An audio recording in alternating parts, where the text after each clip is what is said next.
when it is Tuesday, you know it's the raw leadership talk. And we are glad today to bring you a raw leadership talk again. Wonderful discussion here on the power of trust building with my friends, brother Salem Lorot, legal counsel at the Parliament of Kenya. The power of trust building.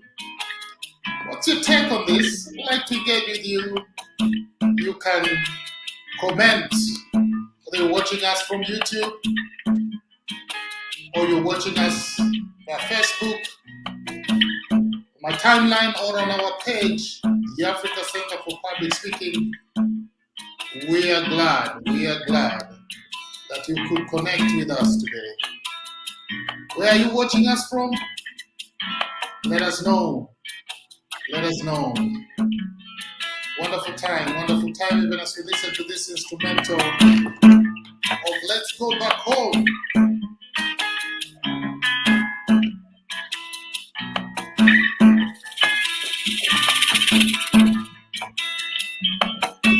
In a moment, we'll begin the discussion of the day. I'd like you to engage with us today.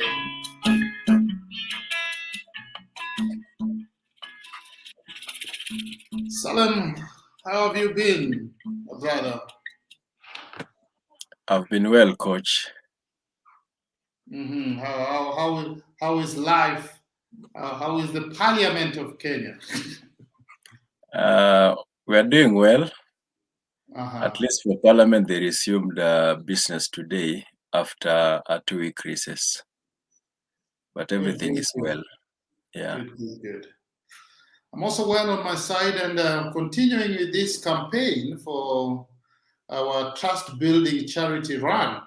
I don't know what you will tell our viewers today as far as where we are with the trust building charity run. Yeah, thank you so much, Dan. It has been an amazing journey so far. And we've been having wonderful discussions on trust building. And most importantly is the trust building virtual charity run that is scheduled to happen from 26th, 27th, and 28th of this month. It's about 17 or so days away from today. Yes. So it's going to be a virtual charity run. We've been preparing for it. Most of the friends, colleagues, partners have already registered for the run, and we're inviting you to register. I'm sure you've seen the notification on social media platforms inviting you for this charity run. So we are still urging you to think about it, register early, prepare, so that you can be part of this amazing team of becoming a trust building champion. It's an amazing initiative, and I'm happy about the progress. So Salem, I know you and Zoezi Maisha, you've been in the front as far as this campaign is concerned. What about if somebody says, I can't run? You know, some Kenyan says, ukitaka nipeleke hospitali, tell me to run. But can they donate? Can they still register even if they're not going to run? Yes, they can donate without even actually participating in the run. But we just want to demystify the whole concept of the charity run. Yes. You know, the first, for most people, when they hear about a run, it sends chills to them. I know. They actually think about that pain, the sweat, and they'll be a bit reluctant in involving themselves in some of these activities. But if we demystify the concept of running, so that even by walking, because most people can comfortably walk. Yes. You can actually walk for 5 kilometers. Indeed. You can dedicate time to walk even for 10 kilometers. And that will still count as part of your participation in this virtual run. So it's not so much about the speed. You can dedicate time and say on 26th of this month or 27th or 28th of this month, I can dedicate some portion of my time in participating. I cannot really run as fast as an elite athlete, but I can actually walk comfortably at a pace of around 12 minutes per kilometer, 13 minutes per kilometer, and you'll be able to do 5 kilometers. Even in a day, you'll be amazed. Even in a day, you can walk such a long distance. So that is one. And then secondly, even if considering your situation, you say I'm not even keen on participating, you can still send your donation and Yes. say, here is what I'm donating to the Trust Building virtual charity run. I'm not very keen in participating, but this is my donation. Because the whole point of the virtual charity run is to enable us to fundraise for the Yeah. Trust Building program. So if Yeah. you're able to send a donation, or you send your donation and register and participate, you still be part of that team that will enable this initiative to happen.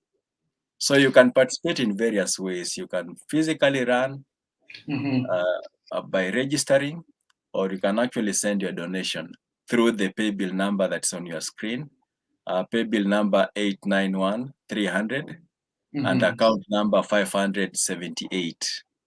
So Yes. if you're able to send that through M-Pesa, then you'll be sending your signal that you are part of this trust building program and you are happy to contribute.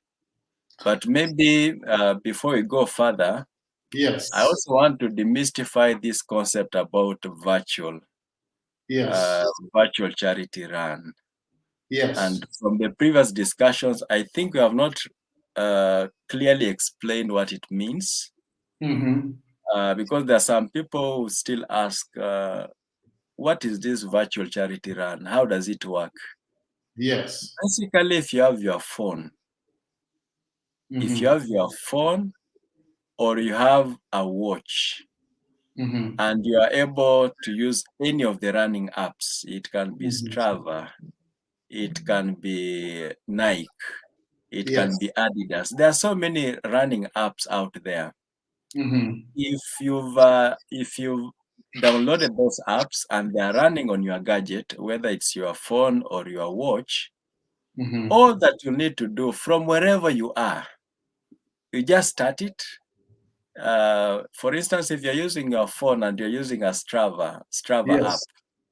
you just turn on your phone, press the location or navigation, so that at least the navigation is on. It Yes. can tell your location, and you start that app by pressing the start button.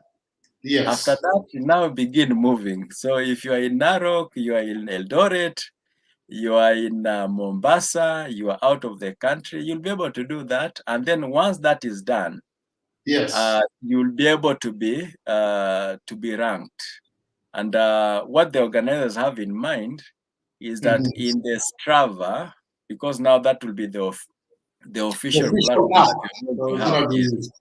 Yes. Under Strava, we are going to create a challenge under Strava, so Yes. that if you participate on 26th, 27th, and 28th of this month, then Yes. you'll be in part. You'll be part of that group in Strava, so that you'll be ranked having participated, because there is a way in which you could be linked there.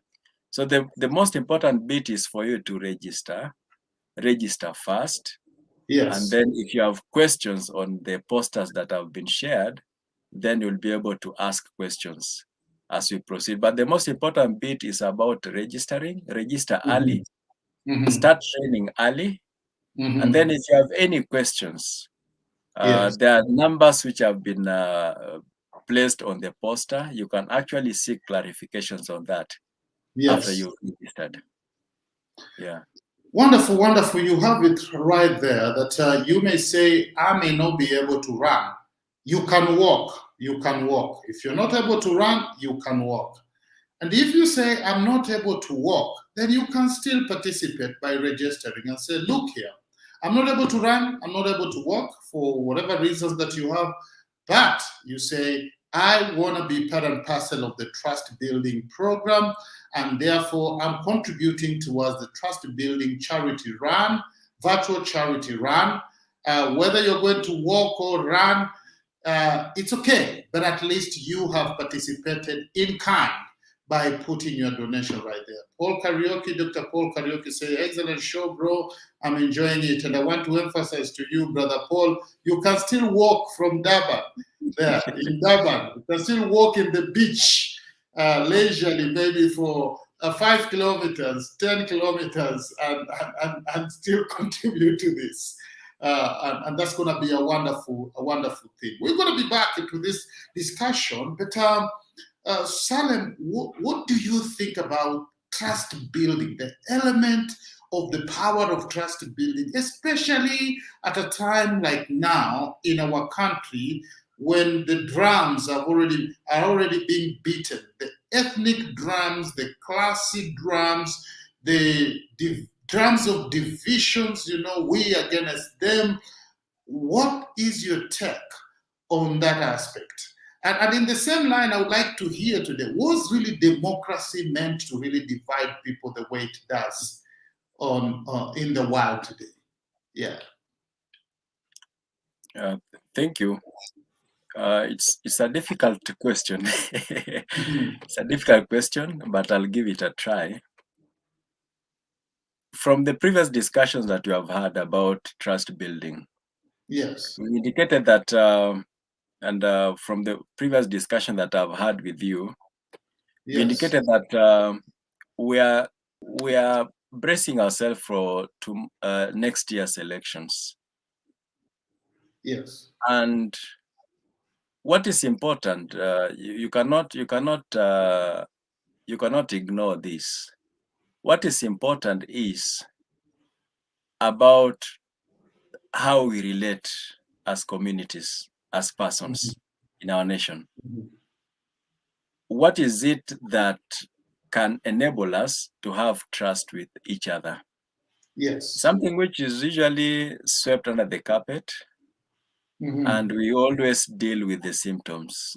So, like for instance, if after we've had elections, and probably the results of the elections might not be pleasing to us, the results most of the time, whether it's within our country or outside our country, most of the time we always look at the consequences, the symptoms. Yes. We really don't examine what is it that has precipitated some of the actions that happen. It could be violence, it could be killings, it could be distrust within communities. Yes. And I'm happy that some of these conversations, in a small way, try to cement that trust within communities. The kind of conversation that we have help us to introspect, to ask ourselves, what is it that we can do as individuals to foster trust? And it's an important thing. And sometimes not even about doing it cosmetically, because there could be some deep underlying issues, but creating that platform where we're able to share some of the suspicions that we have, some of the concerns that we have, ventilating those issues really help a lot. So that in order to build that cohesive society, some of these underlying issues have to be brought forth so that the society heals. So most of these conversations, you'll find most of the time, they try to address those underlying issues by fostering conversations. And they are done early. Most of the time, we'll want to deal with them later when it is too late. But I'm happy that some of these conversations are happening now, so that we are able to address them as persons. We might not be experts in this, but at least we are trying to have those conversations. What is it that you can do that can foster trust? And the power lies in accepting that we have different versions of our realities as persons. So the Yes. way I look at things might be different from the way you are looking at things. But Yes. most importantly is to at least to accommodate those opinions that we have as individuals, as Mhm. long as there's mutual respect. So having these conversations from where I sit is important because it helps to foster that trust. As Yes. individuals, most of the time we'll want to deal with the consequences later. Yeah. We might think that we can weaponize ourselves, Mhm. uh, that we can use our might and power to address some of these issues. Yet, Mhm. some of these conversations could be the building blocks in building that trust. I agree. And you've spoken about democracy, and Yeah, my aim in that is democracy. It seems to really divide people a lot rather than helping people to really build that trust. So I don't know, the real aim of democracy, was it really designed to divide people or to have people respect each other's opinion and choose the kind of leaders that they want? Because I don't know, it seems to divide us more rather than enabling us to build that trust. I don't know what's your take in that. I agree with you. It's a multi-pronged in the sense that as a concept, I like democracy. Yes. I like it, but there are certain facets of democracy, as you indicate, rightfully put. Hmm. There are certain facets that might not be comfortable to all of us, Mm. and that's about the opinions that we will as individuals. And Yes. you'll find that the problem might not be exactly democracy, but it's about our tolerance, Hmm. our exposure as individuals. Hmm. I was reading somewhere that if you really want to grow as a person, Hmm. try to read something that disturbs what you hold dear, your certain long-held beliefs, Yes. opinions. So that, like for instance, if I'm of a Christian persuasion, Yes. I'll want to read Islamic literature, Yes. which will challenge certain beliefs that I have Yes. as somebody who professes the Christian faith. Yes. Or if I'm of a particular culture, I'll want to read about a different culture Yes. and to test myself, how tolerant am I going to be in accommodating those views? You'll find most of Yes. the time you'll be repulsed as an individual of something Hmm. that is different from who you are. If Yes. it's about certain beliefs, you'll want Yes. to read or to associate with beliefs that are comfortable with you. You Yes. not really want to venture into something that is different from who you are or Yes. certain beliefs that you hold dear. So one Hmm. of the challenges that you'll find that we might not have that exposure or Hmm. tolerance to accommodate views that are actually widely divergent from the views that we hold dear. And maybe now Yes. that's where the dilemma is. Hmm. And I'll not say that I'll have a clear-cut answer to that, but I Yes. think it's more about growth, Hmm. about individual growth. Maturity, so to Yeah, say. reading more, Hmm. interacting more with people who are different from you. So that, Hmm. for instance, somebody who has been exposed to literature Yes. of diverse worldview Yes. will tend to be more accommodative, even in his Yeah. opinions. Or Hmm. somebody who has traveled far and wide and has interacted with different cultures, you'll find Yes. such an individual will tend to be more tolerant to different cultures, different Hmm. beliefs, Hmm. different ways of lives, and so on. So it's more about that exposure. Yes. What kind of exposure do we have?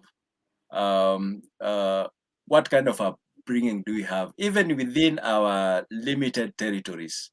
How are Hmm. we seeking to reach out to people who have different views, different beliefs, different Yes. cultures, and trying to place ourselves in their shoes. Mm-hmm. Not really judging them, but being human and trying to understand where they're coming from and Yes. accommodating those views. And I think in democracy, that's where the challenge lies. That yes, democracy will give us the platform, but probably now it's about us, the question of as a society, are we Yes. ready to embrace those different views that we have as individuals? Mm-hmm. And you'll find most of the time it's not an easy thing for most Yeah. people. Yeah. I get you. I get you, and I believe maturity calls for us to embrace other people who are different from us. Maturity calls for us to seek to understand other people. Maturity calls for us to re-examine our own perceptions, beliefs, opinions, philosophies about ourselves that causes us to really be rigid in relation to our relationship with people we perceive to be different from us. And I believe that if we do so, then there will be maturity in our democracy. Even the way we approach democracy, we will know it's not about creating enmity, it is about understanding and appreciating difference of opinions, difference of opinion. Richard Mutinda said, watching from Malindi, following every bit of the discussion. Tito Kunyuk said, Maktaba is always right. Uh, Alberto Nyakundi Yamenya, Banana Peddler, says, great brains right there. Thank you guys for tuning in. We're having a discussion here, the Raw Leadership talk about the power of trust building, the power of trust building. Do you think, Salem, that Africa needs this? As we are talking right now, Sudan is in turmoil, crisis. You know, the military have taken over power again from the civilian, what we call the interim government.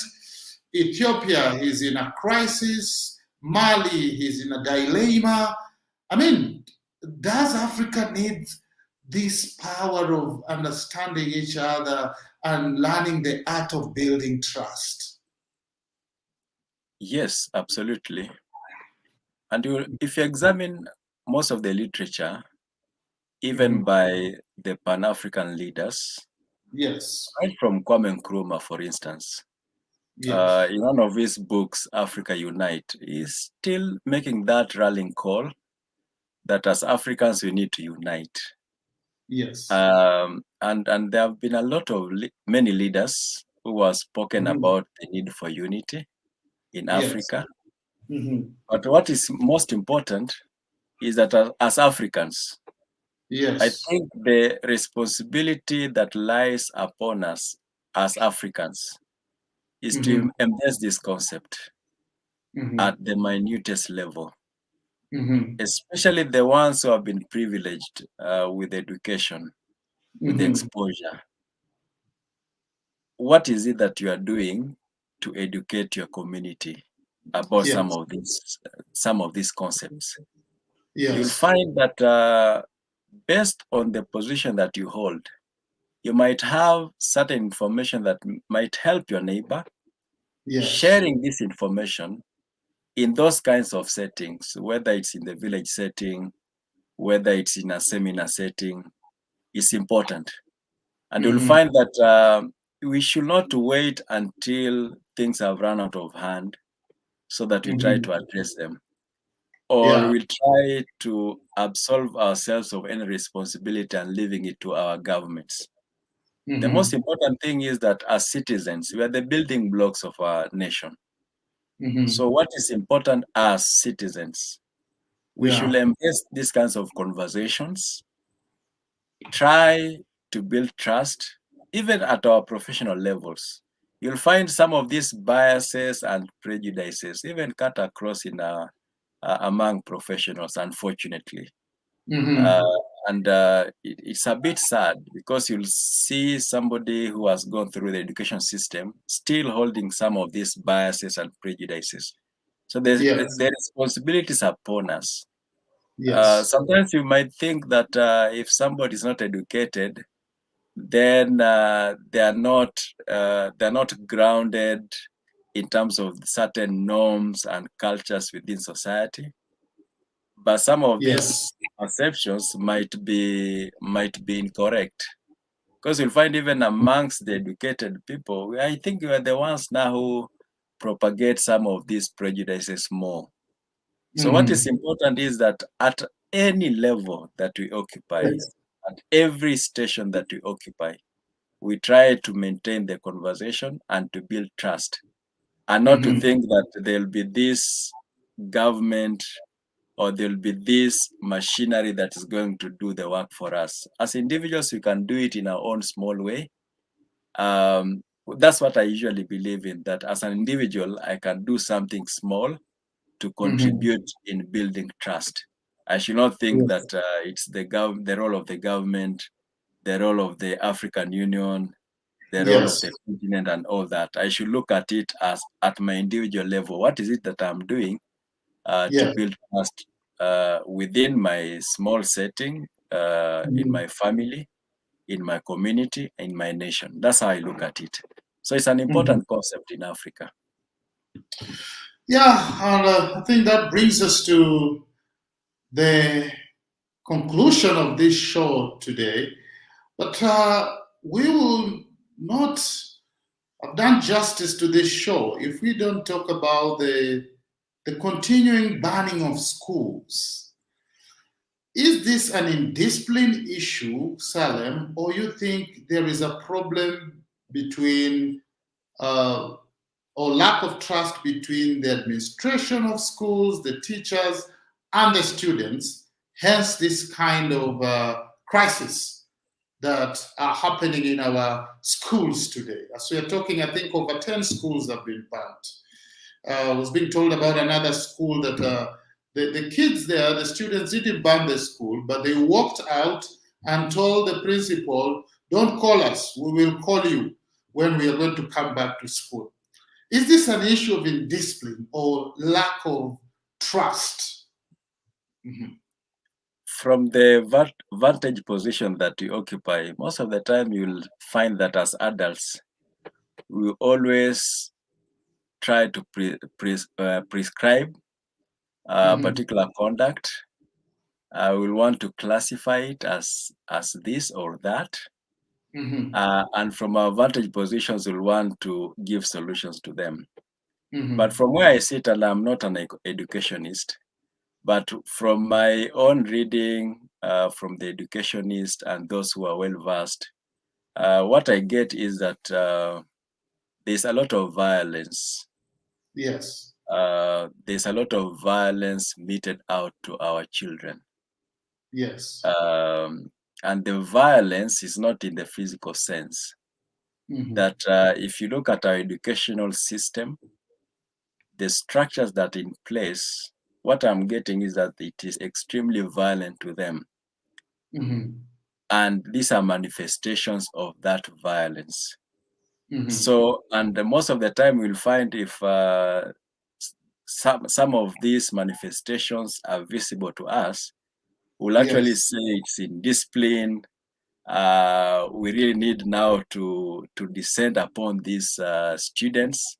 Mhm. We'll want to act tough so Mhm. that now we can right the wrong. We need to bring back the caning system and all that.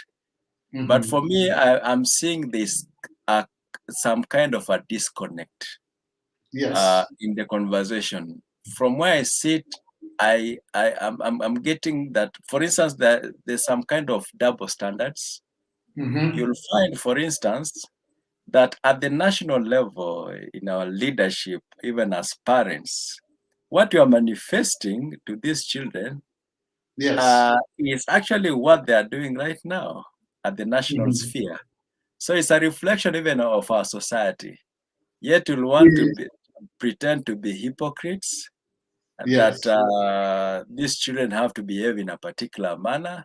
Yet at the Mhm. national level, even at societal level, we are actually a reflection of what they are doing. So for Mhm. me, then I look at it, it's more of an introspection. We need to introspect and ask ourselves, go back and ask ourselves, the system Mhm. that we have, the structures that we have, are they violent to these students? And what Mhm. do we need to do? It also boils down to trust. Is it Yes. that we have broken trust between ourselves and these students? And do we need now to have a conversation with them? You'll find, for instance, we cannot have one size fit all solution to most of these problems. Might need to Yes. interrogate further and ask, why is it that these students are banning schools? What Mm-hmm. exactly could be the problem? We cannot Mm-hmm. say that is we need to bring the cane back. They are disciplined. They are a privileged generation and all that. For me, the way I look at it, there's a disconnect in the conversation. And the unfortunate bit about it is that in the Yes. conversation, these students are not involved, even in Mm-hmm. prescribing solutions. You'll find even Mm-hmm. there are some students who have just peacefully walked out of their schools. Mm-hmm. What does it show? Or the ones who have banned school, what does it show? Mm-hmm. Have we learned from the reports, previous reports that have come out of such incidences of banning of schools? So for me, there I look at it, there is a disconnect in the conversation, and it all boils down to trust, lack of trust. Thank you very much, Salem. It's been a wonderful time. We are 2 minutes past the close of the hour for the Raw Leadership Talk. That tells you the discussion has been hot, discussion has been candid today, and we are glad for those who stuck with us to the end of this particular discussion. The power of trust building can never be complete without your donation towards the Trust Building program using the pay bill 891300 and account number 578. Let's meet on the other side, even as we prepare for the Trust Building Charity Run. Virtual charity run. That means you can do it from wherever you are. It's been Dan Mugera, your host, coach, speaker. You want to engage us more, you can call us through the numbers on the screen. You can visit our website. The Raw Leadership Talk has been brought to you from the African Center for Public Speaking. And we are glad that you engage with that. May God bless you so much.